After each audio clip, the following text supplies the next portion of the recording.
예, 우리 백 장로님이 저를 그렇게 귀중하게 여기는 줄 처음 알았습니다. 아닌가? 장로님 아닙니까? 집사입니까? 아직 지사밖에 안 됐어요? 예. 잘못 키웠네. 예, 감사합니다.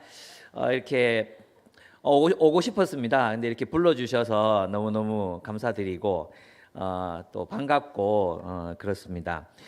저는 이제 3일 동안 여러분과 함께 베드로전서를 강해하려고 합니다. 저도 이제 박영돈 목사님께 배웠기 때문에 뭐 2절 읽었지만 이제 오늘 1장을 할 거고요. 내일은 2장, 3장을 할 거고요. 그리고 모레는 4장, 5장 이렇게 해서 베드로전서를 떼는 게 목표인데 분량이 좀 많아서 될 수 있을지는 잘 모르겠어요. 어쨌든 할 수 있는 데까지 한번 해보도록 하겠습니다. 네, 그리고 저를 또 부르신 어떤 이유와 목적이 있다고 생각해요. 그래서 눈치 보지 않고 제가 생각하는 거 그냥 다 얘기할 테니까 네, 잘 들어주시면 감사하겠습니다.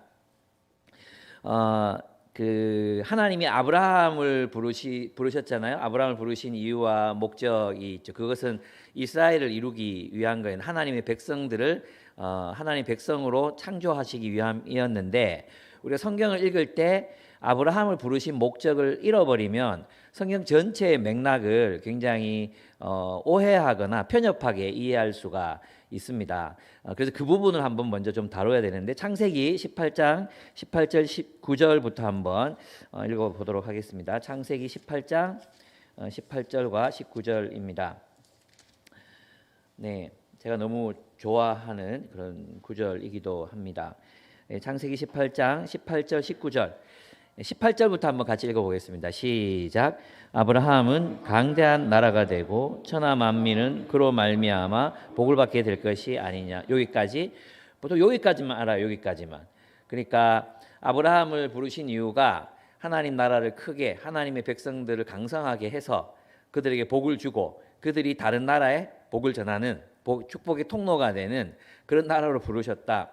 여기까지는 다 알거든요. 그 19절 또 한번 같이 읽어보겠습니다. 시작. 내가 그로 그 자식과 권속에게 명하여 여호와의 도를 지켜 의와 공도를 행하게 하려고 그를 택하였나니 이는 나 여호와가 아브라함에게 대하여 말한 일을 이루려 함이니라. 아멘. 하나님이 아브라함을 부르신 이유가 뭐라고 지금 19절에서 이야기하고 있습니까? 그와 그 자식과 권속, 그죠? 그의 후손들의 나라 이스라엘. 그리고 멀리 본다면 그리스도인들까지, 그죠? 그리스도인들까지 하나님이 우리를 부르신 이유가 뭐냐? 그 이유가 뭐냐 하면 여호와의 도를 지켜 의와 공도를 행하게 하라며 그랬죠. 그 의와 공도가 뭐냐 하면 정의와 공의를 행하는 백성이 되는 걸 말해요. 의와 공도라고 하니까 우리가 이미지가 잘 떠오르지 않잖아요. 그런데 이게 의와 공도라는 말 체다카 미슈파트, 정의와 공의를 실현하는 나라가 되게 하겠다 이런 뜻이에요. 그러면 이스라엘이 세상을 위한 축복의 통로가 되기 위해서는 그들이 스스로 먼저 무엇을 실현하는 나라가 되어야 됩니까? 여호와의 도를 지켜 의와 공도를 행하는 나라가 될 때 뭐가 될 수 있어요? 축복의 통로가 될 수 있어요. 그래서 이스라엘은 항상 정의와 공의의 요구를 받습니다. 그리고 정의와 공의의 요구를 실현하지 못했을 때, 즉 그들이 세상과 똑같이 정의롭지 못하고 불의하고 가난한 자를 학대하고 억압하고 가난한 사람들 돌보지 않는 삶을 살게 되면 반드시 심판을 받았어요. 예.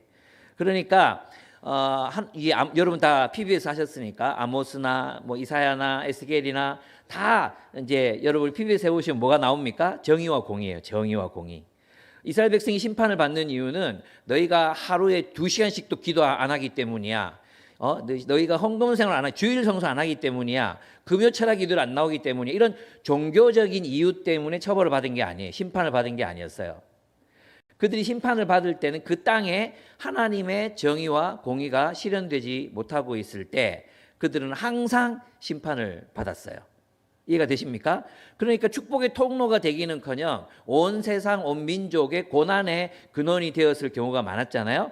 그랬을 때 하나님께서는 그들을 바벨론으로 포로로 다 잡아가시거나 심판하시거나 징계하신 거였죠. 그래서 여호와 하나님을 믿는 신앙, 여호와 하나님을 믿는 신앙이 다른 세상의 모든 종교와 다른 점이 뭔지 아십니까? 여호와를 믿는 신앙은 정의와 공의를 요구한다는 것입니다. 그러니까 우리가 주은혜 교회가 세상을 위한 축복의 통로가 되려면 우리가 먼저 무엇을 이루어야 된다는 거예요? 하나님의 정의와 공의가 실현되는 공동체를 세워야 한다는 거죠. 먼저 우리가 뜨겁게 서로를 사랑해야 한다는 거죠. 예. 그런 정의와 공의, 사랑으로 실현되는 정의와 공의가 우리에게 없을 때는 우리가 정말 열심히 하는 복음 전도도 아무런 의미를 갖지 못하게 됩니다. 왜냐하면 이스라엘 백성들도 그들의 종교적인 행위, 아모스 시대에 가면 그들의 종교적인 행위는 얼마나 풍요로웠는지 몰라요. 찬양이 막 개발되고 악기들이 막 창작되고 그리고 새로운 노래들이 막 불려지고 정말 뜨거웠던 종교적 시대가 아모스 시대였거든요. 그런데 아모스가 하나님께서 아모스를 통해서 뭐라고 말씀하십니까? 정의를 하수같이 공의를 강물같이 흘릴지로다. 순서는 잘 모르겠어요. 강물이 먼저인지 하수니까 먼저인지 모르겠어요. 정의를 강물같이 공의를 하수같이 흘릴지로다 말씀하시거든요. 그게 안 됐을 때 어떻게 되셨습니까? 안 됐을 때 그 울타리가 걷어먹힘을 당하고 다 포로로 잡혀가는 이런 일들이 일어나게 되었던 것입니다. 이것을 알고 베드로전서를 우리가 읽어야 합니다. 그러면 이러한 그 이스라엘 백성들의 운명 혹은 사명이 그들이 심판을 받아서 포로로 잡혀갔을 때는 그럼 포기된 거냐? 그럼 바벨론에서는 그러면 견디고 참고 그냥 그렇게 살면 됐냐? 그게 아니었어요. 여러분 있잖아요. 이사야서에 보면 여러분 위에 우리 옛날에 청소년팀이나 뭐 대학교 때도 빛을 비춰라, 내 빛을 비추어라, 일어나라, 빛을 발하라 이런 얘기 한 번도 안 들어본 사람 없죠? 우리 늘 얘기 들었단 말이에요. 일어나라, 빛을 발하라. 그게 뭐겠어요? 그 이야기가 어디에 나오는 이야기입니까? 이사야에 나오는 얘기거든요. 근데 있잖아요. 이사야의 말을 듣고 있는 그들이 지금 어디에 있는가? 물론 이제 전반부 후반부 다르지만 어디에 있습니까? 포로로 잡혀가 있어요. 포로로 잡혀가 있는 그들에게 하나님께서 뭐라고 말씀하시냐 하면 너희는 이방의 정의를 실현하기 위해 택함받은 민족이라고 얘기하시는 거예요. 일어나라, 빛을 발하라. 너희가 포로로 잡혀가 있지만 하나님이 이스라엘 백성들을 향하신 이스라엘 백성들을 향해 꿈꾸시고 목적하시는 그 하나님의 정의와 공의를 이루는 그 비전, 그 사명은 심지어 포로로 잡혀가 있는 그 시간 속에서도 여전히 지속되고 있었던 거죠. 포기되지 않았어요. 있잖아요. 여러분이 일제 식민지 하에 있어. 그래서 막 이제 다 뜯겨가고 막 가난하고 뭐 가난해. 또 일본 사람들 우리 막 핍박해. 우리를 사람 취급도 안 해. 근데 이사야 선지자가 일어나서 하는 말이 뭐냐 하면 너희가 세상의 빛이라는 거예요. 너희가 쫄딱 망한 너희가 하나님의 심판을 받고 있는 너희가 세상의 빛이니까 너희는 좌절하지 말고 낭망하지 말고 세상의 빛이 되어라. 그 빛이 뭡니까? 하나님의 정의와 공의를 따라 살라는 것입니다. 이 맥락을 알고 베드로전서를 읽어야 합니다. 왜냐하면 그들이 바로 나그네들이요, 디아스포라였기 때문이에요. 그래서 디아스포라로서 이 신약에 와서 이 바벨론이라 불리는 로마 제국이 지배하는 세상 속에서 어떻게 살아야 할 것인가? 그러면 그 구약의 맥락이 끊어진 게 아니잖아요. 그죠? 또 예레미야서 있습니다. 예레미야 29장 4절에서 7절이에요. 제가 이제 베드로전서 전체를 강해할 때 이 예레미야서가 배경이 돼요. 배경. 예. 그 찾으세요. 예. 예레미야서 29장 4절에서 7절입니다. 예레미야 29장 4절에서 7절이에요. 네네. 아유, 자녀들 데리고 와서 이렇게 말씀드리는 모습 보니까 너무너무 참 감동적입니다. 네. 찾으셨나요? 예, 이건 제가 한번 읽어보겠습니다. 나 만군의 주 이스라엘의 하나님이 말한다. 저는 세 번역으로 읽습니다. 내가 예루살렘에서 바벨로니아로 잡혀가게 한 모든 포로에게 말한다. 너희는 그곳에 집을 짓고 정착하여라. 과수원도 만들고 그 열매도 따먹어라. 너희는 장가를 들어서 아들, 딸을 낳고 너희 아들들도 장가를 보내고 너희 딸들도 시집을 보내어 그들도 아들, 딸을 낳도록 하여라. 너희가 그곳에서 번성하여 줄어들지 않도록 하여라. 7절 같이 읽겠습니다. 시작. 또 너희는 내가 사로잡혀가게 한 그 성읍이 평안을 누리도록 노력하고 그 성읍이 번영하도록 나 주에게 기도하여라. 그 성읍이 평안해야 너희도 평안해. 죄송합니다. 여러분 성경이 다른데 제가 너무 폭력적이었습니다. 네.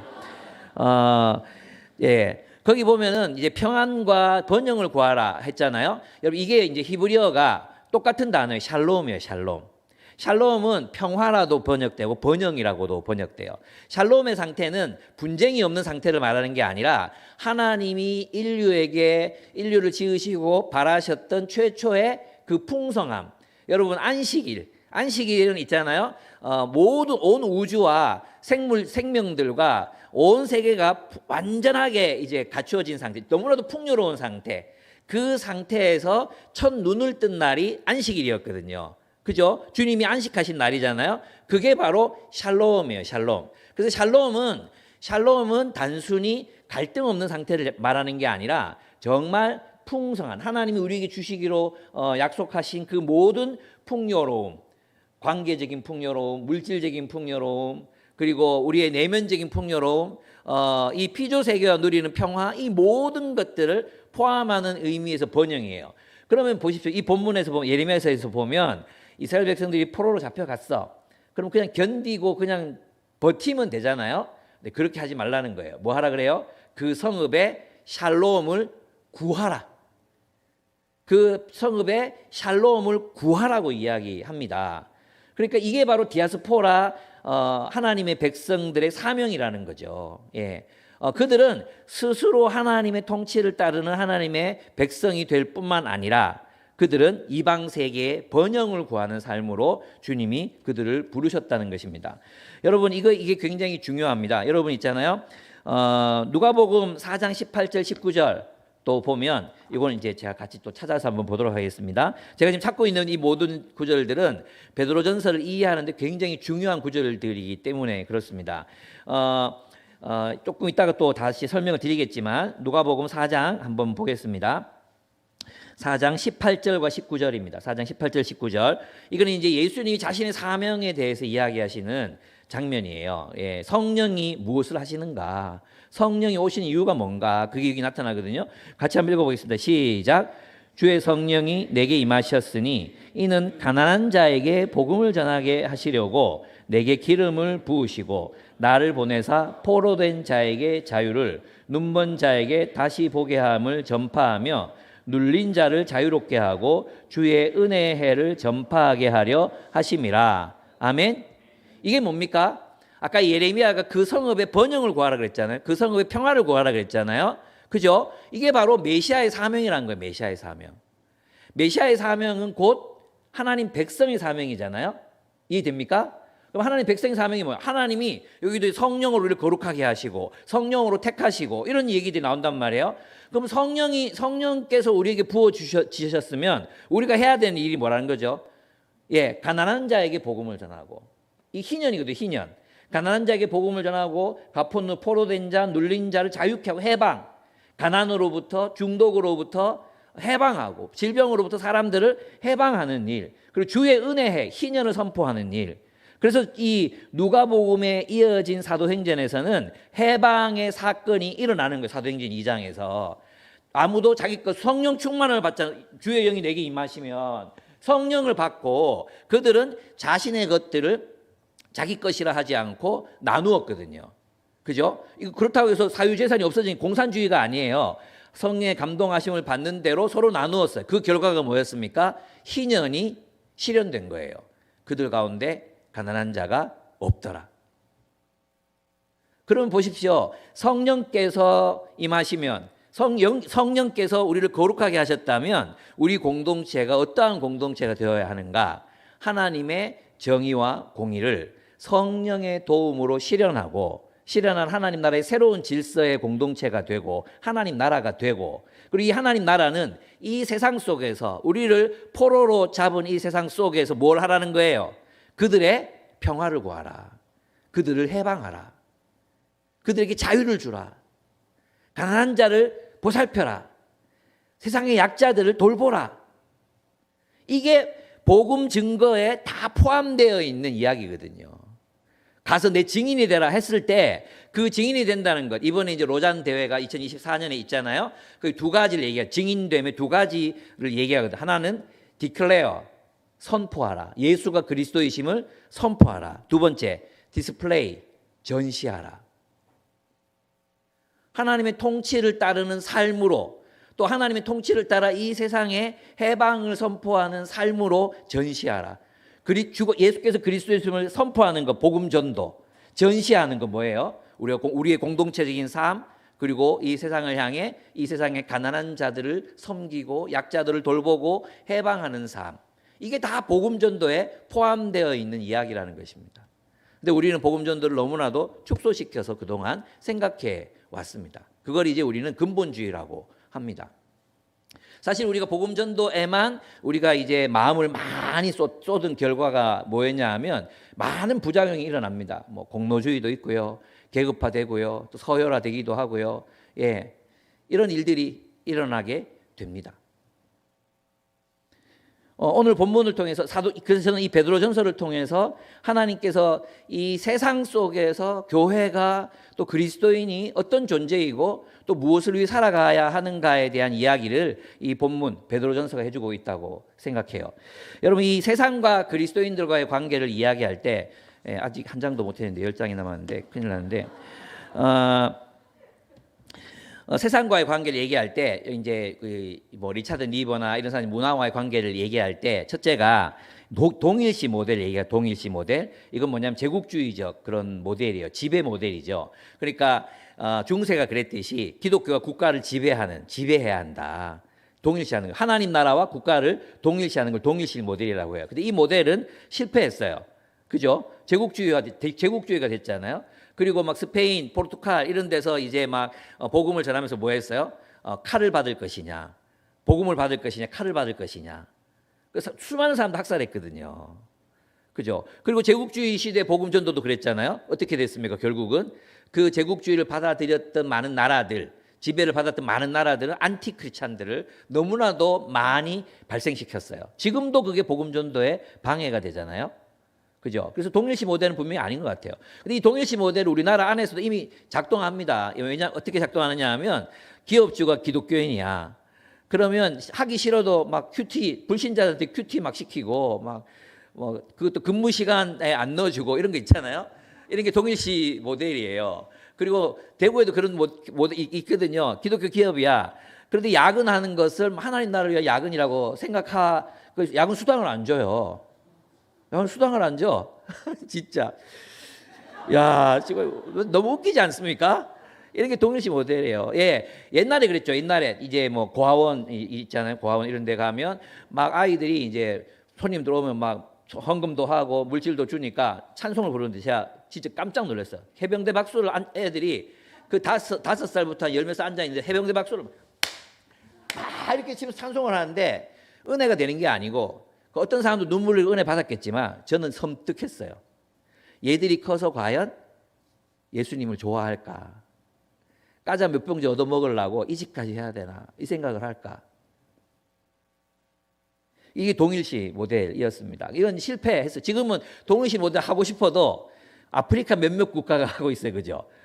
욕 되게 먹고 있죠. 예.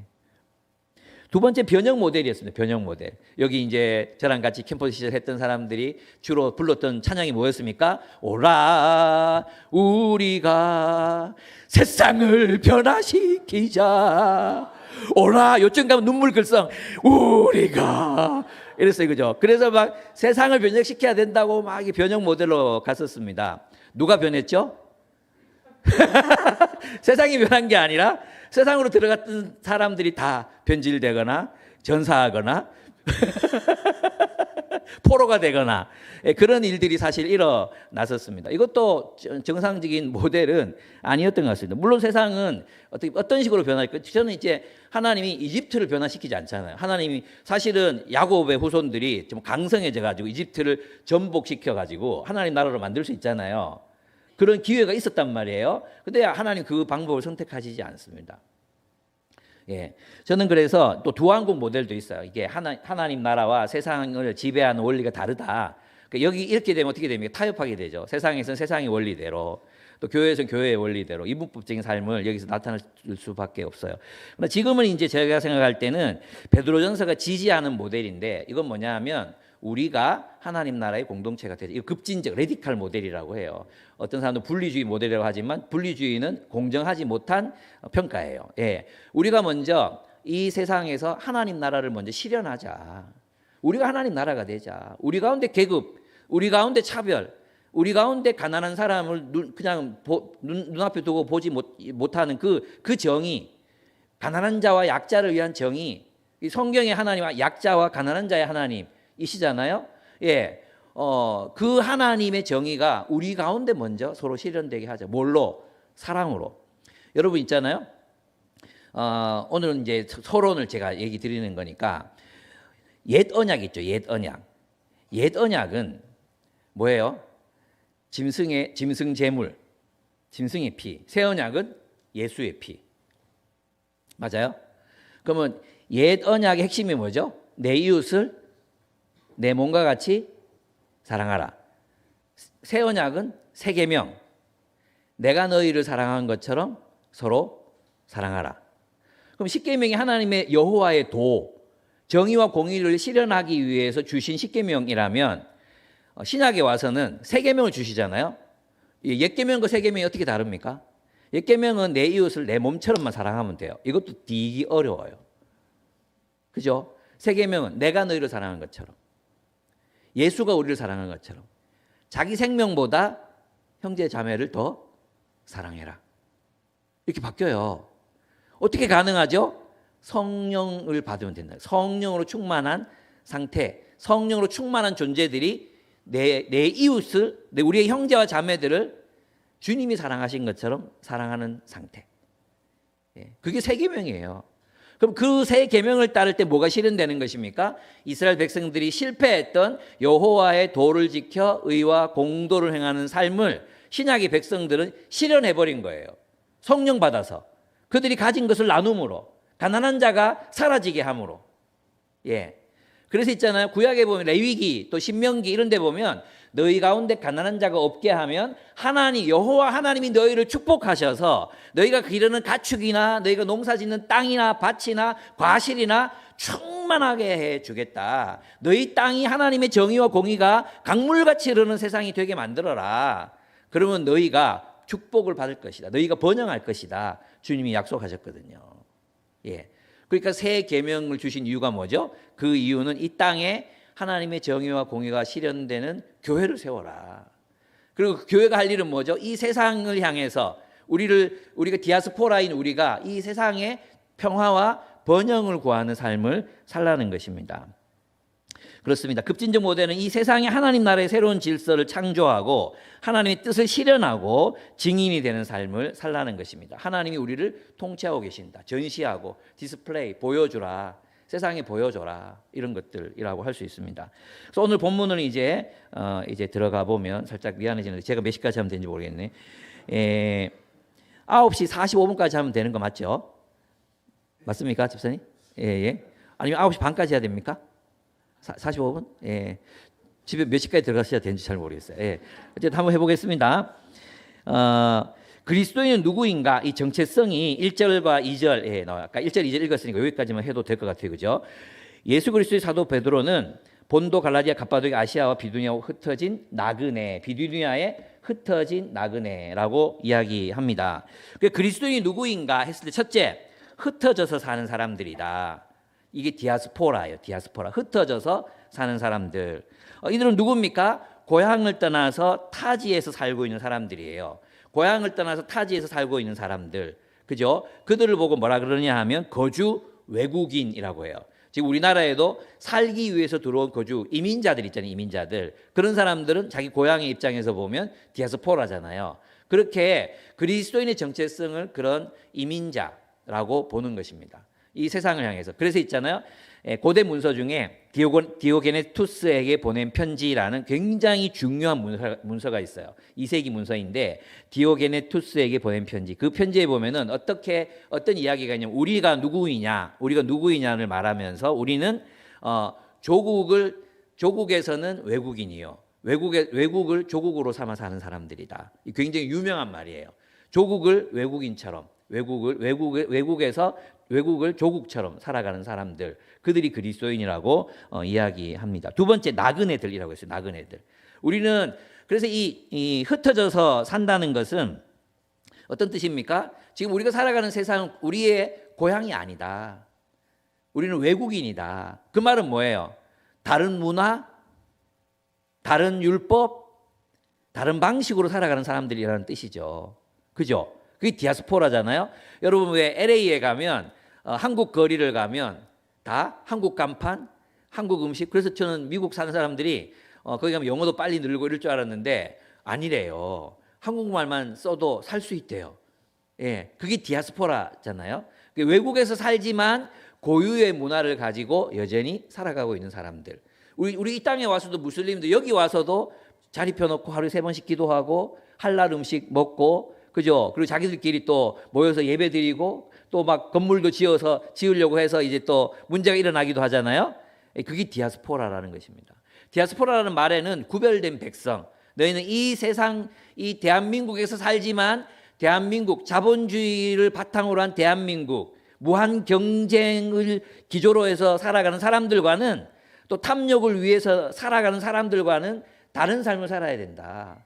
MG들은 MG적인 삶을 살지만 그리스도인 MG는 달라야 된다.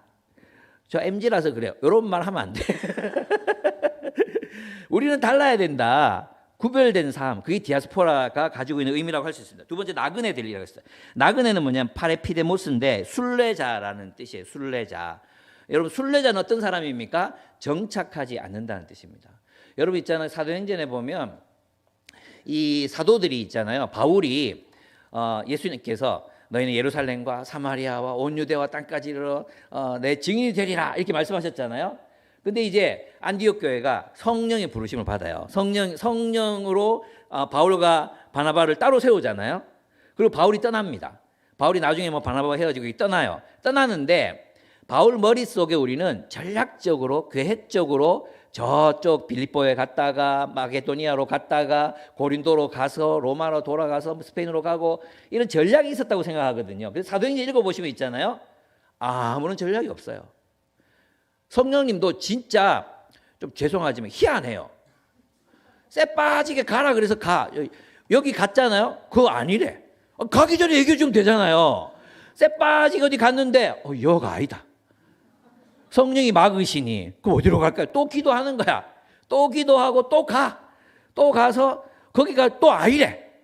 그 또 다른 데로 또 가. 그래서 결국은 이제 마지막 그 건너가는 직전에 마게도니아 사람이 환상 중에 건너오라, 우리를 도우라. 그래 마게도니아로 가는 거예요. 예, 이게 바로 나그네다. 나그네는 있잖아요. 어디를 가겠다는 목적과 목적지를 가지고 떠나는 사람이 아니에요. 성경에 나타나 있는 나그네의 모습은 뭐냐 하면 어디로 갈지를 몰라. 근데 하나님이 가라고는 하셔. 가는 거죠. 근데 우리는 있잖아요. 어떻습니까? 우리는 나그네가 되기보다도 정착민이 되려고 해요. 야, 이만큼 고생했으면 이제 고마 정착하자. 뭘 또 새로운 걸 하려고 그래. 그죠? 예. 우리 아이들이 태어나고 새로운 아이들이 막 자라나고 이러면은 또 새로운 구조, 새 부대가 필요하잖아요. 이거는 뭐 담임 목사님한테 내가 어떤 얘기를 들었거나 이런 게 아니에요. 그냥 우리 교회 상황을 보고 이제 생각하는 거라서 혹시라도 겹치는 부분이 있으면 사전에 뭐 조작되거나 짠 건 아니다. 이걸 아시고 들어주셨으면 좋겠어요. 저는 그래서 있잖아요. 교회가 옛날에 하던 거 있잖아요. 옛날에 하던 거 구조, 예배 시간 바꾸는 거. 저희 교회 예배 시간 완전히 싹 다 바꾸거든요. 메인 예배를 청소년들한테 주자. 메인 예배를 청소년들과 이제 대학생들이 같이 예배 드려요. 오전에. 그리고 오후에 어른들이 갔어요. 오후에. 오전에 섬겨야 되니까. 예. 근데 있잖아요. 우리는 이 한국에서 대배는 몇 시? 11시. 대배 11시, 10시 반. 이거 옮기면 2단 되는 거 2단. 그걸 어떻게 옮기냐고. 막. 구조? 있잖아요. 지금 3040이, 여러분 정말 3040이 한국교회의 약한 연결고리거든요. 대부분 교회 가면 3040이 교회 안 나와요. 여러분처럼 이렇게 자리를 지키고 있지 않습니다. 대부분 가난한 성도가 된 250만, 많게 되면 350만의 사람들이 대부분 3040 세대들입니다. 무슨 얘기하다가 얘기했지. 예. 그들에 대한 특별한 대책이 필요하잖아요. 그죠? 또 다음 세대 아이들이 자라는데 이 사람들에 대한 특별한 어떤 새로운 어떤 정말 전략들, 구조들이 필요하잖아요. 하나님이 가라고 하시면 글로 가야 되잖아요. 근데 우리는 옛날에 정해놓은 규칙들 이거 있어요. 어떤 교회 얘기인데요. 이거는 뭐 유명한 사람이라서 제가 말하기 좀 조심스럽긴 한데 굉장히 유명한 어떤 분이 목회자 임기는 10년이다 딱 정해놓은 거예요. 목회자 임기는 10년이다. 10년 하면 다 떠나라 이렇게 된 거야. 그래가지고 이대째 목사님이 부임을 했어요. 그래서 목회를 이제 제가 목회를 해보면 10년쯤 되면 이제 리더십이 세워져요. 10년쯤 되면 1, 2년 안에 안 세워져요. 10년, 7년쯤 되면서 시작돼가지고 한 10년쯤 되면 내 사람들하고 이제 뭐 이렇게 같이 좀 이렇게 해볼 만한 그게 생기거든요. 교회가 잘 성장하고 있었어요. 그래서 뭔가 새롭게 뭘 해보려고 했는데 그 원로 목사님 오신 거예요. 오셔가지고 원칙을 지켜라. 이래가지고 사임하고 나갔어요. 이런 거 있잖아요. 예. 그리고 왜 저런 거 있잖아요. 우리 교회는 왜 여러분 교회 난 잘 몰라요. 그 원래 개척했던 분이 우리 교회는 건물을 갖지 않는다. 절대로 건물 따위를 갖지 않는다. 막 이게 율법이 돼가지고 있잖아요. 안 바뀌는 거야. 예, 이건 나그네 된 삶하고 다르거든요. 나그네 됐다는 것은 뭐냐 하면 하나님의 선교적 필요, 하나님이 원하시는 목표, 하나님이 원하시는 대로 우리가 사용되는 거지. 그죠? 우리가 뭐 정해놓고 막 못 바꾸고 막 시대가 언젠데 사실 있잖아요. 제가 이제 몇 년 전에 학복협에서 저보고 와서 강의를 해달라 그래가지고 제가 별로 할 말이 없는데 자꾸 오라 그래가지고 가서 이야기를 한 게 있어요. 그게 뭐냐 하면 지역 교회들은 이 사람들이 필요나 시대적인 어떤 걸 따라서 제일 빨리 바뀌는 데가 어디예요? 기업이에요, 기업. 그리고 있잖아요. 진짜 안 바뀌는 데가 어디냐 하면 선교단체예요.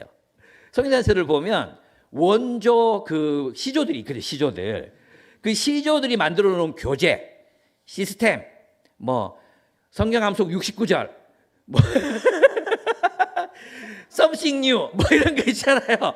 진짜 그 몇 년 전의 얘기인데 그걸 해야 기독교야. 그걸 해야 기독교야. 우리 목사님, 그래서 이제 한국 기독교를 가만히 들여다보면 기독교가 아니고 유교야, 유교. 엄격한 절제 생활. 목사님이 내가 이런 거 자랑하는 것도 들었어요. 우리 싱가포르에 있던 한인 교회였는데 목사님 월급을 지들은 예배 마치고 맨날 골프 치러 다니면서 목사님 월급을 한 70만 원, 80만 원밖에 안 드렸대요. 그러면서 있잖아요. 그걸 자랑해. 그런데 집에 가보니까 세상에 물도 새고 가스도 안 되고 이러는데 그걸 교인들에게 한마디도 안 하고 그렇게 사셨더라. 저는 그 목사님 제일 존경합니다. 이러더라고요. 내가 그 새끼 내 뒤통수를 확 때리고 싶었어요. 미안, 얘 애들인데 미안해. 아니 그게 그렇게 되도록 안 돌보는 그 교인들이 진짜 나쁜 놈들이다. 내가 그렇게 얘기했어요. 그래서 그분 교회 나갔어요. 정말 있잖아요. 우리는 그런 유교적 청렴함을 복음이라고 오해하거든요. 이게 이제 그거예요. 뭐냐 하면 나그네로서 산다는 것은 정착지가 없다는 거잖아요. 그럼 하나님이 부르신 성령께서 우리를 인도하시면 계속 인도하는 대로 새로운 곳, 낯선 곳으로 간다는 거죠. 여러분 있잖아요. 유대인들이 기독교인인데 예루살렘과 그거 얼마나 무서운데요. 여러분 이제 기독교인이에요. 기독교인. 예루살렘 그 어딘지 아십니까? 우리 복음의 중심 이러지만 그게 아니라 박해의 중심이에요. 박해의 중심. 예루살렘으로 가서 증인이 되란 말은 가서 아이들 말은 그런데 경상도 말로 가서 뒤져라. 가서 죽어라 이 말인 가서 죽어라 이 말인 거예요. 예루살렘과 온 유대와 사마리아와 땅끝 뭡니까? 다 장벽을 넘어라네. 장벽을 넘어라. 거기 머물지 말고 계속해서 나아가고 또 나아가라. 바울이 얼마나 어디로 가야 될지 몰라. 갔는데 감옥이야. 갔는데 여기는 뭐 회당도 없어. 회당도 없어가지고 강가에서 예배드리는 여인들 남자 10명도 없는데 그런데 간 거예요. 가라고 해서 또 가는 거예요. 가라고 해서.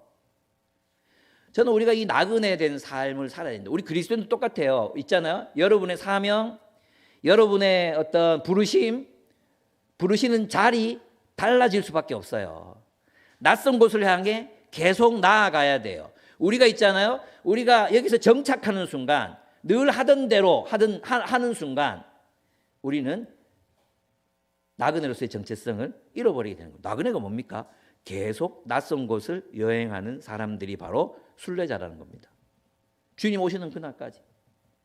근데 우리는 하나님이 가라고 하시는 그 낯선 곳 안 가려 그러거든요. 저희 교회도 이제 교사 그룹이 있어요. 이 교사 그룹은 저랑 이제 20몇 년 동안 해왔던 그룹이에요.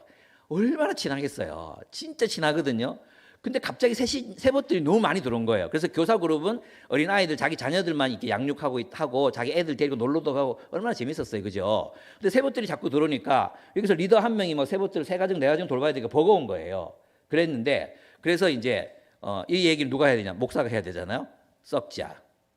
이대로 계속 가다가는 우리 교회가 2개, 3개 되겠다. 섞어야 된다. 교사들 좀 내려놓고 일반 리더로 가고 여기 있는 이 리더들 교사로도 가고 이렇게 섞어야지 지금 이거 안 된다. 이렇게 얘기했거든요. 얘기했는데 내 앞에서는 얘기 못하고 자기들끼리 식당에 모여가지고 막 세상에 싫다. 막 우리 목사님 싫다. 막 그래. 나 기가 막혀가지고 내가 그랬잖아요. 그래서 이 사도행전이 진짜 성령께서 이거 강해하라고 하셨구나 그런 생각이 들었어요. 그래서 다음 주 돼서 내가 이제 막 뭐라 하려고 했는데 자기들끼리 정했더라고요. 예, 가겠습니다. 이거예요, 이거. 근데 우리는 있잖아. 항상 내가 하던 거, 내가 좋아하는 거, 내가 익숙한 거, 내가 편한 거, 거기에 머물려고 하지. 하나님의 부르심.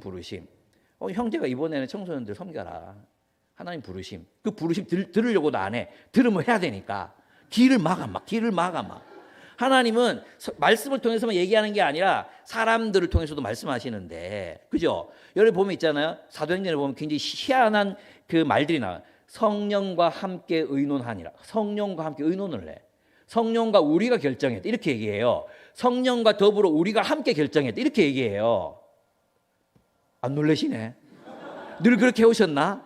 예. 성령이 우리의 자유를 제한하는 게 아니에요. 성령께서 우리에게 자유를 주시고 마음껏 토론하게 하시고 그 토론의 결과가 성령의 인도하심으로 받아들였다는 증거가 사도행전에 자주 나와요. 저는 여러분 있잖아요. 우리 주은혜 교회가 이제 뭔가를 깨고 다음 단계로 나가야 된다고 생각해요.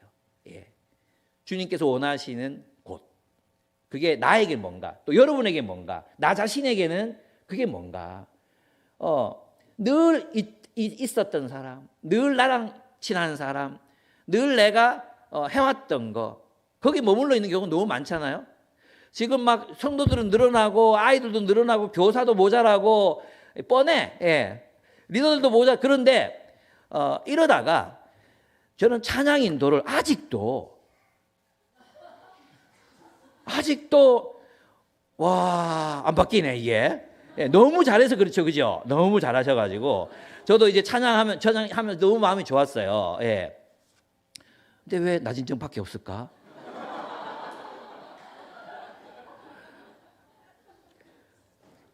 이러다가 앞에서 이제 이 다 이제 50이 다 돼가잖아요. 예, 50이 다 돼가 이분들이 율동도 하고 워십도 하고 리더도 하고 뭐 다 해야 돼. 다음 단계로 가야 되죠. 이제 많은 분들이 헌신하셔야 돼요. 낯선 곳으로 가야 돼요. 무섭고 두렵지만 낯선 곳, 예루살렘, 온 유대 다 안 가본 데도 안 가본 데, 뭐 또 사마리아, 유대까지 간다 하더라도 사마리아 다 박해가 있는 곳이고 모르는 곳이고 시도해봐야 돼. 하나님 우리를 부르실 때 이게 나그네란 말이에요. 나그네. 뭐 유행 가면 우리 박영돈 목사님이 이제 노래하라 그러면 늘 하셨던 세상 노래 한 가지 있었어요. 인생은 나그네 길 어디서 왔다가 어디로 갈지 어디서 와서 어디로 갈지 모르고 그게 나그네. 몰라. 한참을 막 하나님 뜻이라고 생각하고 막 갔는데 요 아니다. 그럼 어디로 가라고 얘기를 해주던가. 몰라. 우리가 할 일은 뭐예요? 헤매면서 계속 걷는 거예요. 그러다가 주님께서 저기로 가라 하시면 가는 거죠. 그게 우리가 할 일이라는 것입니다. 저는 그래서 여러분이 그런 부분에서 모험을 이제는 하시면 좋겠다 생각이 들어요. 개인적으로도 교회적으로도 그렇습니다. 에클렉토스, 이거는 택하심을 입은 하나님의 백성이라는 뜻입니다. 그럼 어떻게 그리스도인 누구냐? 그리스도인은 유배지의 디아스포라로서 순례자의 삶을 사는 하나님의 선택을 받은 하나님 백성이라고 할 수 있습니다.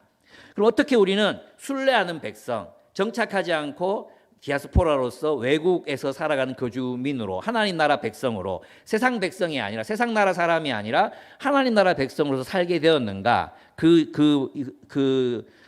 수단이 나타납니다. 첫 번째 보면 2절에 보시면 곧 하나님 아버지의 못하심 미리 아심. 주님이 우리를 미리 아셨어요. 하나님 백성 될 것을 미리 계획하셨어요. 그 하나님의 계획 안에서 우리 하나님 백성이 되었어요. 두 번째 뭐죠? 성령의 거룩하게 하심. 성령의 거룩하게 하심. 2절을 보시면 성령이 거룩하게 하심으로 이렇게 돼 있죠. 성령이 거룩하게 하심. 거룩하다는 뜻이 뭔지 아시죠? 구별된다는 뜻이잖아요. 구별된다. 그러면 주의 영이 내게 임하셨으니, 그럼 구별된 하나님 백성의 삶은 어떻게 나타나야 합니까? 가난한 자, 포로로 된 자, 눈먼 자, 눌린 자를 해방하는 희년의 삶. 그게 거룩이라는 거예요. 거룩. 그래서 야고보가 참된 경건은 환난 중에 있는 고아와 과부를 돌아보는 것이다 라고 얘기했던 것. 새 속에 물들지 않고 환난 중에 있는 고아와 과부를 돌아보는 게 뭐라 그랬어요? 거룩이라 그랬잖아요. 거룩. 참된 경건이라 했잖아요. 그죠? 몰라요? 아시죠? 그게 참된 거룩이에요. 참된 거룩. 그러니까 참된 거룩이라는 말은 성령께서 우리를 구별하셔서 하나님의 거룩한 백성이 되게 하셨는데, 그게 뭐라고요? 그냥 우리가 핏부림 받았다고 그게 된 게 아니라 거룩한 백성 되게 하셔서 뭐라고요? 하나님의 정의와 공의를 실현하는, 가포 눈눌, 가난한 자, 포로된 자, 눈먼 자, 눌린 자를 자유케 하고 해방하는 삶. 은혜해. 하나님의 희년이 선포되고 그 희년을 실현하는 공동체로 사는 삶. 이게 뭐라고요? 구별된 삶, 거룩한 삶이라고 얘기하는 것입니다. 거룩이 뭡니까? 박 목사님은 항상 이제 이걸 자주 하시죠. 저 흉내내면 성경책을 옆에 끼고 이렇게 걷는 게 거룩이 아니라고 가르치셨죠. 그죠? 이 거룩이 아니에요. 그런 모습이 거룩이 아니에요. 진짜 거룩은 희년의 삶을 살아내는 것입니다. 왜? 그래서 있잖아요. 사도행전에 그리스도인들이 왜 칭송받습니까? 주의 손이 그들과 함께해서 수많은 사람들이 허다한 제사장의 무리가 합류합니까? 무엇 때문에요? 그들이 거룩했거든요. 어떻게 거룩했습니까? 자기 것을 자기 것이라 하지 아니하고 나누어 줬거든요. 여러분 있잖아요. 바울이 이 바울서 신에서 예수님의 말씀을 직접 인용한 구절이 없어요. 예수님이 메시아라는 것을 굉장히 많이 강조하지만 예수님의 말씀을 직접 인용한 구절, 바울서, 로마서, 갈라디아서 뭐 다 한번 생각해 보세요. 한번 얘기해 보세요. 뭐가 있습니까?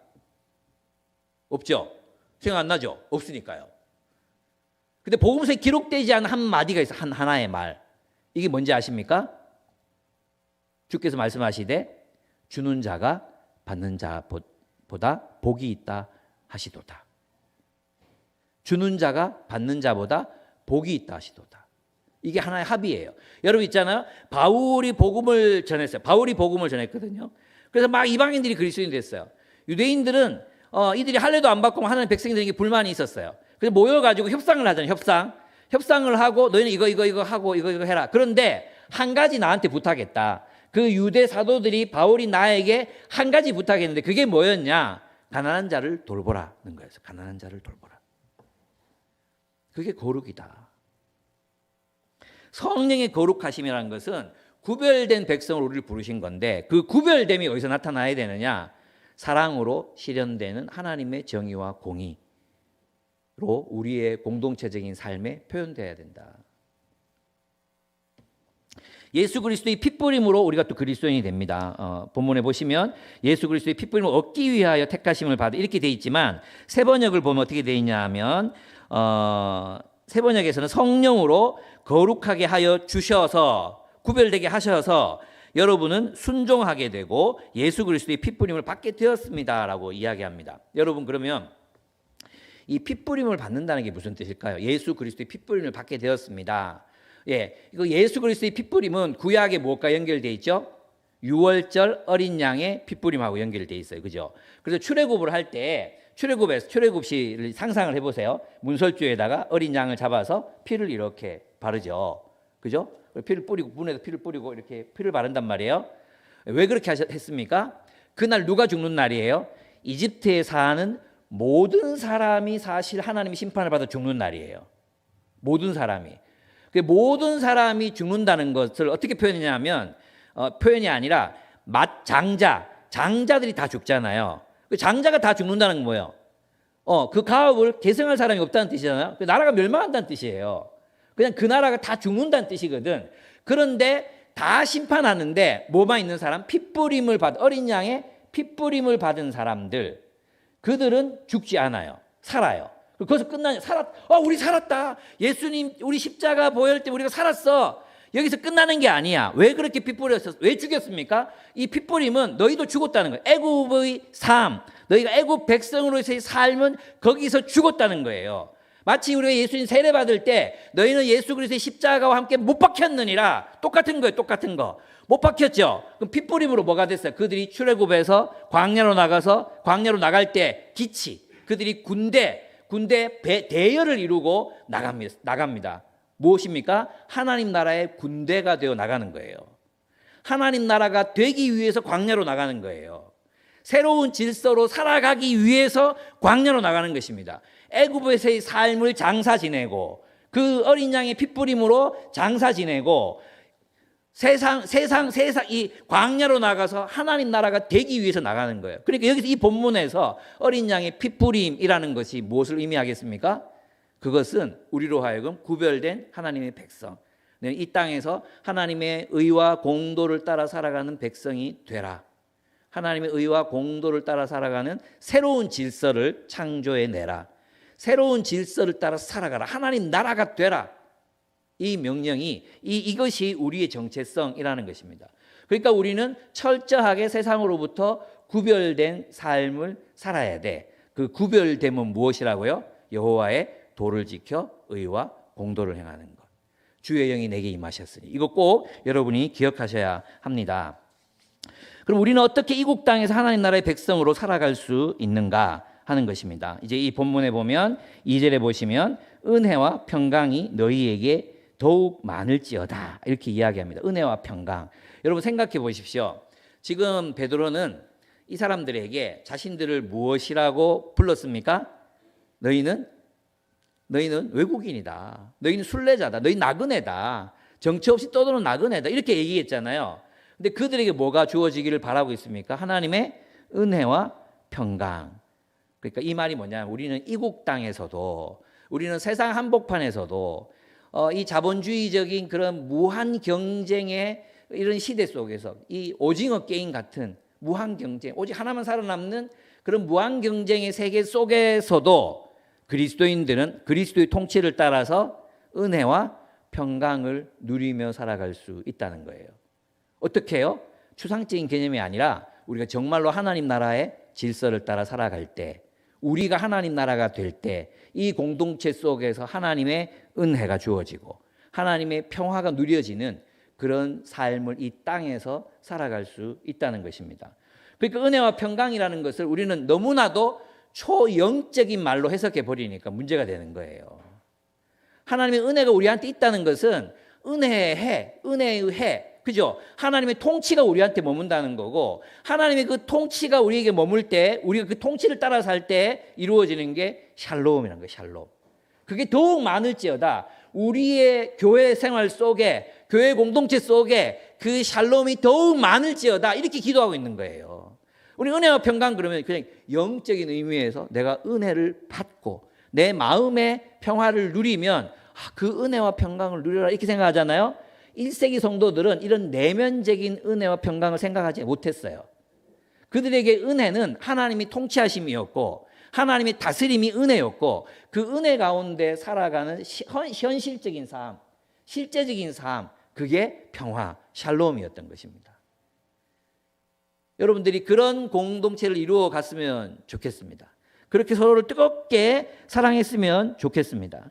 그래서 거룩한 공동체로 살고 소망으로 인내하는 공동체로 살고 사명을 따라 살아가는 공동체로 살라는 것입니다. 그렇습니다. 그러면 그리스도인의 정체성에 대해서 얘기했죠. 그리스도인 누구인가에 대해서 얘기했어요, 그죠? 그러면 이제 두 번째, 이제 그리스도인의 소망에 대해서 다룰 것입니다. 그리스도인 소망이 무엇인가 하는 것입니다. 오늘 우리 소망의 근거가 나옵니다. 이제 3절을 한번 보시겠습니다. 우리 주 예수 그리스도의 아버지 하나님을 찬송하리로다. 그의 많으신 긍휼대로 예수 그리스도를 죽은 자 가운데서 부활하게 하심으로 말미암아 우리를 거듭나게 하사 산 소망이 있게 하시며 썩지 않고 더럽지 않고 새하지 아니하는 유업을 있게 하시나니 곧 너희를 위하여 하늘에 간직하신 것이라. 너희는 말세에 나타내기로 예비하신 구원을 얻기 위하여 믿음으로 말미암아 하나님의 능력으로 보호하심을 받았느니라 하셨어요. 예, 이 본문이 굉장히 중요한 본문입니다. 이 본문에 보면 우리의 그 소망의 근거가 나옵니다. 소망. 예, 죄송합니다. 제가 땀이 많아가지고. 네, 이 산 소망이 뭡니까? 산 소망. 이 산 소망이 뭐냐 하면 헛된 희망이 아니란 뜻이잖아요. 그죠? 뭐 고도를 기다리며 그 오지 않는 희망이거든요. 오지 않는 희망. 칸트가 희망 철학에서도 얘기했던 게 이루어질 수 없는 것을 희망하는 거 희망이라고 얘기하거든요. 왜 희망이 희망이냐? 이루어지지 않으니까 희망이라는 거예요. 근데 그리스도인의 소망은 뭡니까? 살아있는 소망이라는 거예요. 살아있는 소망. 그 소망이 뭐냐 하면 영원한 것이죠. 영원히 더럽지 않고 썩지 않고 더럽지 않고 새하지 아니하는 유업. 이게 뭡니까? 그들이 받게 될 유업이 뭡니까? 하나님의 나라라는 것입니다. 하나님의 나라를 구약성경 이사야서 창세기서부터 하나님은 계속해서 하나님의 나라를 약속하셨습니다. 그 하나님의 나라는 쇠하지 않습니다. 마지막 날에 이 하나님 나라는 반드시 완성될 것입니다. 이 말은 무슨 말이냐 하면 결국은 하나님의 정의와 공의가 실현된다는 뜻입니다. 그래서 요한계시록에서 우리가 새 하늘과 새 땅을 바라보다 그 앞에 있는 게 뭐죠? 의가 거하는 바, 정의가 살아있는 새 하늘과 새 땅을 우리가 하나님 나라로 유업으로 받게 됩니다. 아멘? 아멘? 이게 우리의 살아있는 소망이에요. 이게 살아있는 소망인지 어떻게 압니까? 부활을 보고 안다는 거예요. 부활. 그래서 예수님의 부활은 있잖아요. 이게 굉장히 중요한 건데요. 이런 얘기 어디서 들어보지 못했을 건데. 그 이단 아니야. 예. 예수님의 부활은 구약 성경에 예수님이 부활한다, 메시아가 부활한다, 이런 말이 없어요. 구약 성경에는 메시아가 부활할 거니까 부활한 걸 보고 예수를 믿어라, 이런 구절이 없어요. 어떤 게 있냐? 다니엘서 12장에 보면 1, 2, 3절에 보면 의인이 부활한다. 의인이 부활해서 악인도 부활하죠. 악인도 부활하고 의인도 부활하고 의인은 하늘의 별과 같이 영원토록 비치리로다. 이게 있어요. 에스겔서의 부활은 어떻습니까? 마른 뼈가 살아나는 거예요. 마른 뼈. 그 마른 뼈가 의미하는 게 뭐예요? 이스라엘이거든요. 이스라엘. 그죠? 이사야서에도 보면은 그가 찔림을 당함으로, 그가 고난을 당함으로, 이게 있잖아요. 그가 누구냐? 우리 메시아죠. 메시아와 연결되어 있는 하나님의 백성들이에요. 그래서 있잖아요. 메시아가 부활한다는 것은 곧 이스라엘이 부활한다는 의미예요. 이스라엘이 에스겔의 마른 뼈 같았던 이스라엘이 다시 부활한다는 것은 그들이 하나님의 통치를 따라 살아가는 하나님의 백성으로 부활한다. 하나님의 온전한 뜻을 순종하는 존재로 부활한다. 이런 뜻이에요. 그래서 있잖아요. 너희 그날에는 성령을 너희에게 부어주시리니 그때에는 우리 마음에 하나님이 우리 마음에 율법을 새기고 어린 자로부터 큰 자까지 다 주를 알 것이라 그랬어요. 이해됩니까? 모르시겠습니까? 예. 여러분, 부활은 뭐냐면 있잖아요. 부활이라는 것은 이스라엘이 완전히 회복되는 걸 말해요. 이스라엘의 회복 안에 들어있는 개념이 뭐냐 하면 이 땅에 하나님께서 정의와 공의를 실현하시는 거예요. 온 세상에 하나님의 정의와 공의를 실현하시고 새로운 세계로 이 세계를 창조하시고 재창조가 일어나는. 근데 있잖아요. 이스라엘 백성들이 이 부활이 언제 일어난다고 믿었어요? 언제 일어난다고 믿었어요? 정말 마지막 날에 하나님을 신실하게 믿었던 에스겔, 예레미야, 톱에 썰려 죽은 에레미야, 이사야, 이런 사람 억울하게 죽어갔던 이 의인들을 마지막 날에 부활시키셔서 하늘의 별과 같이 영원토록 비치게 하시겠다. 이건 믿었어요. 근데 있잖아요. 희한한 일이 일어난 거예요.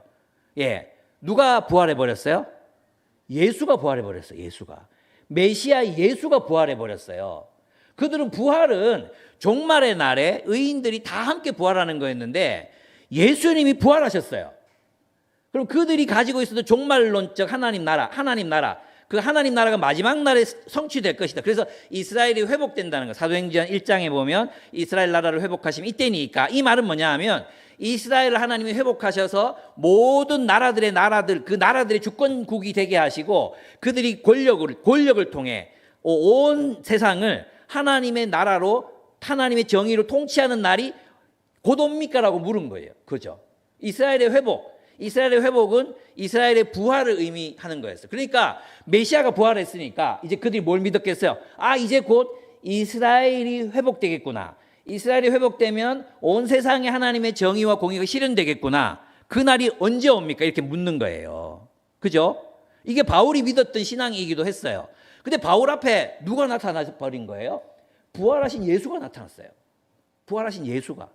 그럼 그들은 이 예수님의 부활을 뭘로 해석해야 되냐 하면 이제 예수님을 중심으로 정말 하나님이 예수를 부활시켰다면 예수는 다니엘서에서 말했던 의인이고 그는 메시아임이 분명하거든요. 그럼 어떻게 해요? 하나님의 나라가 예수와 함께 온 게 분명하거든요. 그래서 있잖아요.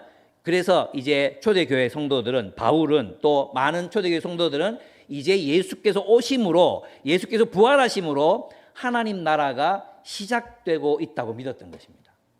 그 종말이 시작되고 있다고 믿었던 거예요. 이게 산소망이에요. 산소망.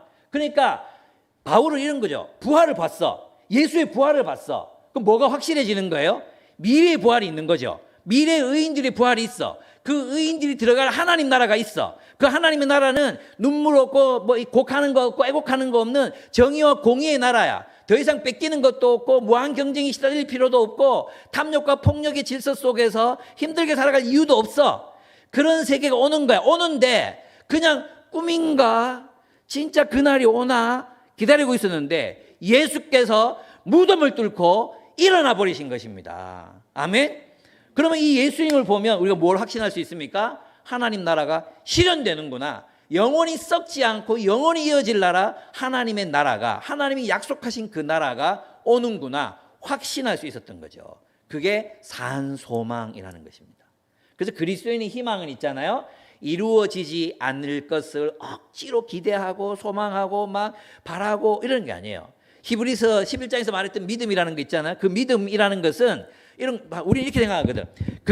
긍정적 자기 확신이 있잖아요. 너의 여인이 되었다고 믿어라. 그러면 그 여인이 너의 아내가 되어 있을 것이다. 삼성 들어갔다고 믿어라. 거기서 일하고 있는 모습을 상상해라. 그러면 이루어질 것이다. 이런 긍정적인 긍정의 힘 이런 게 믿음이 아니에요. 그게 믿음이 아니라 우리의 믿음은 예수 그리스도의 부활에 있어요. 부활. 이 부활하심이 여기 보십시오. 뭘로 연결되어 있습니까?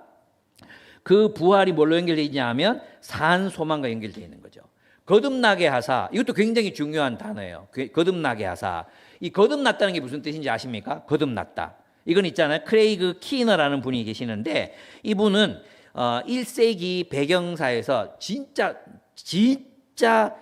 대단한 학자예요. 근데 이분이 쓴 주석들이나 이런 책을 보잖아요. 그러면 한 40페이지 정도가 한 챕터 나온단 말이에요. 3, 40페이지. 그러면 뒤에 각주 있죠. 각주가 40페이지예요. 각주가. 근데 이 사람 쓴 책 와, 이건 정말 미쳤다.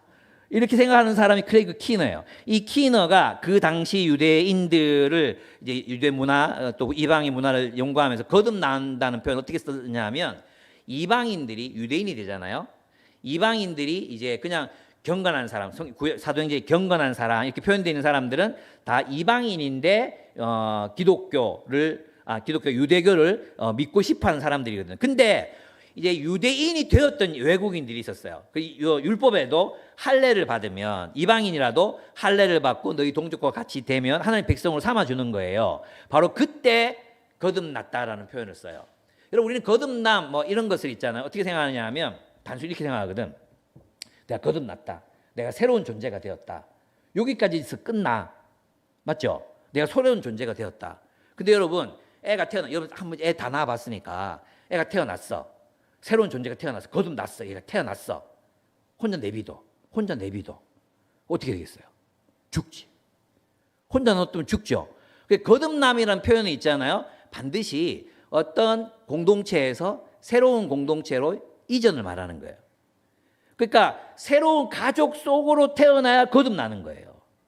니고데모가 거듭나야 하려는 말은 유대교적 관습과 유대교적 조직과 유대교 거기 있어서 너 거듭나지 못해. 너희는 이제 세례를 받고 어디로 와야 돼? 예수의 공동체. 성령의 세례를 받아라. 성령으로 거듭나야 하느니라. 성령이 창조하신 새로운 공동체로 들어오는 것, 그것을 거듭남이라고 표현하는 거예요.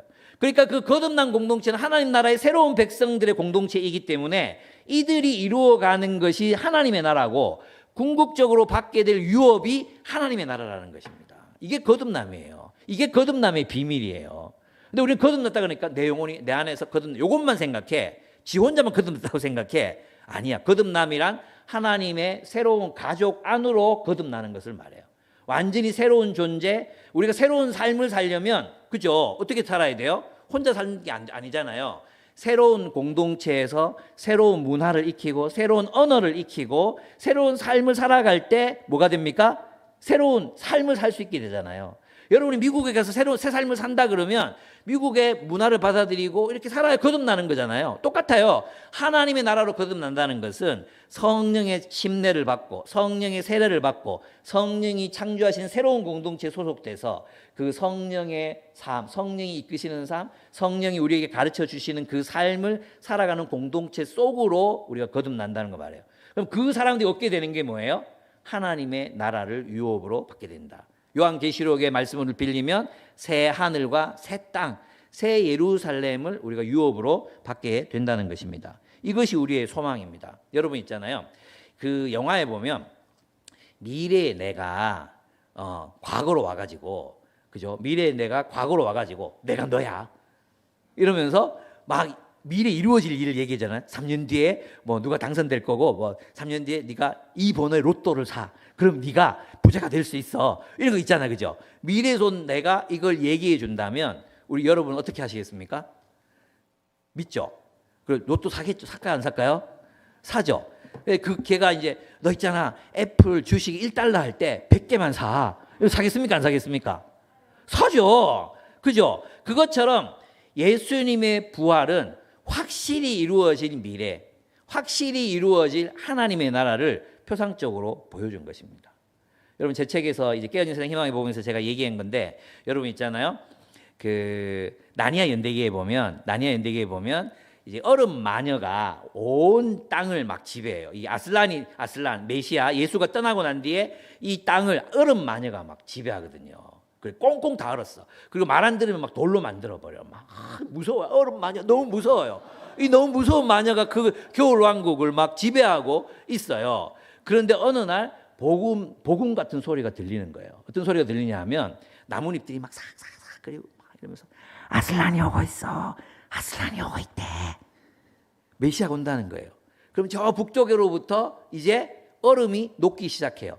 그래서 있잖아, 그 C.S. 루이스 쓴 글을 보면 시냇물이 졸졸졸 흐르는 소리가 나더니 쿵쾅쿵쾅 거리며 달리기 시작했다. 얼음 마녀의 썰매는 더 이상 달리지 못했다. 여러분 있잖아요, 봄이 오면 새싹이 돋죠. 그죠? 여러분 눈 덮인 보리밭 본 적이 없겠구나. 본 적이 없겠어. 예. 근데 있잖아요, 승진 형제랑 원성진 알 것 같은데 이 밭에서 보리는 한참 추울 때, 그리고 눈이 올 때가 있거든요. 그러면 눈이 덮여 있지만 보리에 그 연약해 보여. 얼어 죽을 것 같아. 근데 보리싹이 이렇게 돋아 올라오면 그 연두빛 새싹 옆으로 눈이 녹아요. 그리고 결국은 누가 이겨요? 보리가 이겨요. 이 새싹이 이겨요. 연두빛 새싹이 이겨요. 눈이 져요. 왜? 봄이 오니까. 봄이 오고 있으니까. 그래서 우리는 그 연두빛 새싹을 보면서 봄이 왔다. 그리고 추운 겨울은 이제 물러간다. 이거예요. 그 예수님의 부활은 그 새싹 같은 거죠. 예수님의 부활은. 주님이 부활하셨다. 의인들의 부활이 곧 다가온다. 하나님이 온 세상을 바로잡기 시작하셨다. 하나님께서 온 세상을 새롭게 창조하기 시작하셨다. 그 새 피조물이 누구냐? 우리라는 것입니다. 우리. 보라 이전 것은 지나갔으니 새 것이 되었도다. 그 새 것이 누구냐? 여러분이고 나라는 것입니다. 우리 공동체라는 것입니다. 세상에 한 번도 존재하지 않았던, 모두가 탐욕과 폭력의 질서를 따라 살아가고 있던 이 시대, 이 세상 한가운데 뜨겁게 사랑하는 공동체가 출현한 것입니다. 내 것을 내 것이라 하지 않는 공동체, 내 생명보다 남의 생명을 더 소중하게 여기는 공동체, 그 공동체가 이 세상으로 출현한 것입니다. 왜 우리가 이런 삶을 살아갈 수 있습니까? 예수가 부활했기 때문입니다. 예수가 부활하셨기 때문에 이 날은 오고야 만다. 이게 산 소망인 거예요. 미래에 내가 와서 로또 번호를 가르쳐 준 것보다 더 낫다는 것입니다. 여러분 있잖아요. 제가 아는 교회 목사님이 자그마한 교회를 개척하셔서 하시거든요. 여기에 보면 늘 이제 교회 바닥 청소하고 또 남들 다 가고 나면 교회 정리하고 꽃 세워놓고 뭐 이렇게 하시는 집사님이 계셨대요. 근데 이분이 있잖아요. 갑자기 가난한데 매주마다 40만 원씩 막 헌금을 하시더래요. 그래가지고 너무 이상해가지고 뭐 이렇게 뭐 보험금을 받았나 이렇게 궁금해가지고 불렀대요. 이렇게 너무 이렇게 많이 안 하셔도 된다. 집사님 형편 다 아는데 왜 이렇게 많이 헌금을 하시냐 이렇게 얘기하니까 집사님이 참 목사님 비밀인데요. 절대 얘기하시면 안 돼요. 제가 알았잖아요. 비밀이 되지 않고 있는 거죠. 예, 이분이 이제 뭐라고 말씀하시냐면 목사님 저 부끄러운데 로또 됐어요. 로또 됐다는 거예요. 예, 교회 일 열심히 하면 로또 된다. 이 얘기하는 게 아니라 로또 당첨 이런 얘기하는 게 아니라 이분이 있잖아. 얘기하는 게 뭐냐 하면 로또가 되고 나니까 내가 그냥 허름하게 살아도 누가 막 비싼 차 타고 다니고 하나도 안 부럽대요. 한 개도 안 부럽대. 나는 내 돈 주고 저거 살 수 있는 난 안 사는 거야. 못 사는 게 아니고 나는 안 사는 거야. 이런 마음이 있으니까 안 부럽대요. 저도 이 부자 생활을 한 2년 정도 해본 적이 있어요. 제가 언제 했냐면 저희 집이 재개발이 된다는 거예요. 가계약서를 썼어요. 7억 4,500만 원을 준다는 거예요. 그래가지고 됐다. 주께서 나의 헌신과 눈물을 보셨다. 그리고 아내도 막 그런 얘기 하는 거야. 당신 그렇게 우리 열심히 살았는데 드디어 주님이 우리를. 그리고 간사들한테 막 얘기하니까 간사님들이 아이고 목사님 정말 하나님이 보고 계셨네요. 막 서로 눈물 흘리고 막 이랬거든. 그래서 그 2년 동안 뭐 했느냐? 7억 4,500만 원을 예금해둔 사람처럼 산 거예요. 그래서 상가주택을 살 것인가? 상가를 살 것인가? 노후를 어떻게 설계할 것인가? 교회에는 2억을 헌금할까? 3억을 헌금할까? 근데 그때 있잖아요. 내 친구가 있었는데 차를 벤츠로 바꿨거든. 바꿔라. 까짓거 뭐 그거 나도 살 수 있다. 뭐 이런 있잖아요. 그런 확신 속에 살았던 적이 있어요. 진짜 아무것도 안 부르죠. 그리고 뭐 진짜 늘 배불러. 늘 배부른 상태. 부러운 게 없어. 그런 상태였어요. 근데 이제 이게 엎어졌다. 엎어져가지고 언제 개발이 될지 모른다는 거예요. 지금 대구 지금 난리 났거든요. 지하님 시장이 한꺼번에 213단지를 확 풀어주고 가가지고 미분양 나고 막 이제 시간 문제. 이 총선 끝나고 나면 연쇄부도예요. 연쇄부도. 지금도 막 포크레인 그냥 내려놓고 임금 못 주는 건설 현장이 허다하거든요. 그리고 청약해놨는데 지금 우리 교회도 있어요. 매덕을 걸어놓고 들어가야 되는데 옛날 살던 집이 팔려야 되잖아. 안 팔려. 안 팔리니까 못 들어가는 거예요. 예. 그래서 뭐 거기 날리고 이 집도 어떻게 될지 모르고 막 이런 상황이 되니까 너무 막 힘들어요. 어쨌든 제가 지금 말씀드린 건 부동산 얘기가 아니라 야, 7억 4,500 그거 생긴다. 그 확신만으로도 내가 어깨 펴고 막 당당하게 살아갈 수 있었는데 주님의 나라가 정말 이루어진다. 그냥 막 칸트가 희망했던 그런 어떤 희망 막 이런 거 또 사람들이 소망하는 베게테브 고도를 기다리며 뭐 그런 희망 오지 않은 것을 바라보는 그런 이루어지지 않을 것을 바라보는 희망이 아니라 산 소망, 실현된 소망, 이미 실현되었고 실현되어 가고 있는 소망. 그럼 우리는 그 중간기를 살고 있잖아요. 우리는 그 어떤 존재예요? 하나님의 희망을 살아내는 존재들인 거죠. 산 소망. 하나님의 희망이 되는 존재. 우리는 이런 소망 가지고 산다. 우리에게는 하나님 나라 소망이 있다. 세상에 전쟁이 일어나고 또 여전히 세상은 어둡고 세상은 어두울 수밖에 세상은 바뀌지 않거든요. 세상 절대 바뀌지 않습니다. 그러나 하나님은 우리 가운데 일하고 계신다. 이렇게 서로가 모두가 각자 도생. 김난도 교수가 그런 얘기했잖아요. 나노사회라고 그랬어요. 나노사회. 사람들이 이제는 핵가족화 되다 못해서 이제는 개인이 파편이 됐어요. 파편이 됐는데 심지어는 이 개인조차도 그 안에서 분열이 일어나는 거예요. 그래서 뭐예요? 부캐, 삼캐, 정신분열증적인 삶을 막 사는 거죠. 이 사람들 만났을 때 이 캐릭터로 살고, 저 사람 만나면 저런 캐릭터로 살고, 그 결과가 뭐예요? 지금 이제 그 한국의 그 청년들 MZ 세대들을 연구하면서 내린 결론이 뭐냐 하면, 이 사람들이 느끼는 감정, 첫째가 뭐냐, 무의미, 허무하다. 이 허무함이 극복되려면 나보다 더 큰 존재, 그죠? 하나님 나라, 헌신, 이게 없이는 우리의 허무감이 절대 극복되지 않거든요. 예. 그리고 불안, 미래가 어떻게 될지 몰라, 그죠? 지금 우리 직장들이 AI가 다 가져갈지 안 가져갈지 몰라. 예. 여러분 주식 투자했다가 망했죠? 제가 알아요. 예. 코인 투자했다가 빚진 사람들 많죠? 예. 주은혜 교회는 그런 거 안 하니까 모르겠어요. 저희 교회는 몇 명 있어요. 그래서 이혼 직전까지 갔다가 우리가 제발 살리도 막 이래가지고 예, 겨우 살고 있는 사람들이 있어요. 우리 몰라요. 불안해요. 그러나 우리에게 확실한 것 한 가지가 있어요. 그게 뭡니까? 하나님 나라는 반드시 이루어진다는 것입니다. 세상은 실패한다는 것입니다. 세상은 실패할 수밖에 없습니다. 그래서 세상에 희망 걸지 마십시오. 세상이 좋아져서 뭐 어떻게 될 거다, 그런 거 없습니다. 예, 엘룰이 얘기했습니다. 옛날에는 칼로 서로를 죽였지만 지금은 핵폭탄으로 죽이는 차이가 있다. 인간의 본성은 바뀌지 않습니다. 그러나 우리의 본성을 바꾸시고 새로운 공동체를 이 세상으로 출현시키시는 존재가 누구십니까? 하나님이십니다. 하나님은 우리로 하여금 이 세상에 존재하는 새로운 질서, 새로운 소망이 되기를 기대하십니다. 그래서 우리에게 주신 이 유산은 썩지 않고 더러워지지 않고 낡아지지 않습니다. 요한은 이 유산을 영원한 생명, 영생이라고 불렀고요. 복음서의 기자들 하나님의 왕국, 천국이라고 불렀습니다.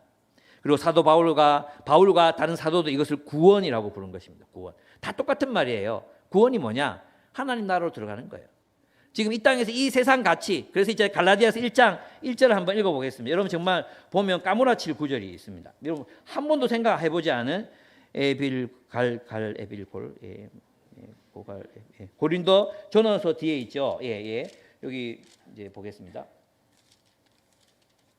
갈라디아서 1장입니다. 1장. 네.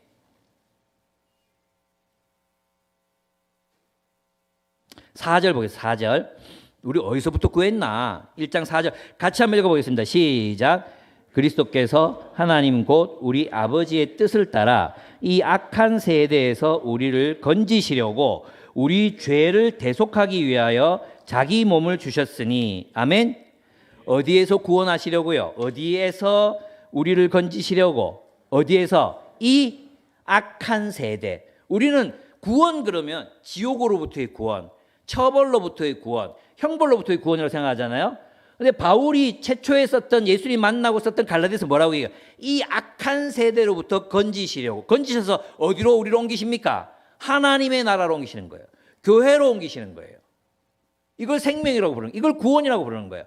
요한일서에 보면 주님께서 우리를 어디서 구원하실 때 우리가 무엇으로 구원을 받습니까? 요한일서에 보면 우리가 형제를 사랑함으로 사망에서 생명으로 옮겨진 줄 알거니와. 뭘 함으로요? 형제를 사랑함으로. 어떻게 사랑함으로? 목숨같이 사랑함으로. 예. 그래서 우리는 더 뜨겁게 서로를 사랑하는 공동체가 되어야 한다는 것입니다. 그렇습니다. 오늘 여기까지 여러분과 함께 얘기를 나누겠습니다. 여러분, 하나님께서 우리에게 주시고자 하셨던 하나님 나라의 유업, 이것은 우리에게 실제입니다. 우리는 이 세상에 존재하는 그리스도인, 새로운 존재이고 새로운 공동체로 살아야 하고, 이 공동체가 함께 이루어 가야 될 것은 무엇입니까?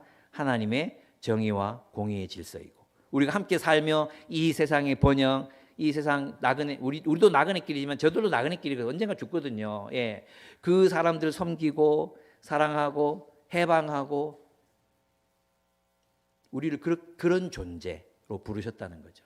우리가 세상에 존재하지만 이 세상이 그냥 멸망해 가기를 그냥 내버려 두는 게 아니라, 기도만 하고 있는 것도 아니라, 그냥 구출만 하고 있는 것도 아니라, 하나님께서 우리에게 바라시는 삶이라는 것은 이 땅에 가난한 자, 포로된 자, 눈먼 자, 눌린 자들을 해방하고 자유케 하고 희년의 해를 선포하고, 우리가 희년이 되고 우리가 이 세상에 존재하는 하나님 나라가 되는 삶, 그 삶으로 하나님이 우리를 부르셨습니다. 이 세대로부터 건지셔서 우리를 거듭나게 하셔서 하나님의 새로운 가족으로 우리를 부르셨습니다. 저는 여러분 우리의 가장 중요한 궁극적 사명은 바로 거기에 있다고 생각합니다. 이 삶은, 이 거듭난 삶, 이 구별된 삶은 우리가 서로를 뜨겁게 사랑할 때 실현될 수 있습니다. 그래서 오늘 본문에서도 주님께서 바울이 우리에게 계속해서 더 사랑하라고 말합니다. 22절을 보면 너희가 진리를 순종함으로 너희 영혼을 깨끗하게 하여 거짓이 없이 형제를 사랑하게 이르렀으니 마음으로 뜨겁게 서로 사랑하라 라고 말씀하고 계십니다. 서로 사랑합시다. 더 뜨겁게 사랑하는 주은혜 교회가 되시기를 축복합니다. 한번 함께 기도하도록 하겠습니다. 하나님 감사합니다. 하나님께서 우리를 부르시고 또 우리를 사랑해 주셨습니다. 주님이 우리를 약한 세대로부터 구원하셔서 하나님 나라가 되게 하시고 우리를 새로운 존재로 불러주셨습니다. 우리가 이 구별됨을 알고 기꺼이 참 이 땅의 나그네로서 또 순례자로서 또 주님 디아스포라로서 살아가게 하여 주시옵소서.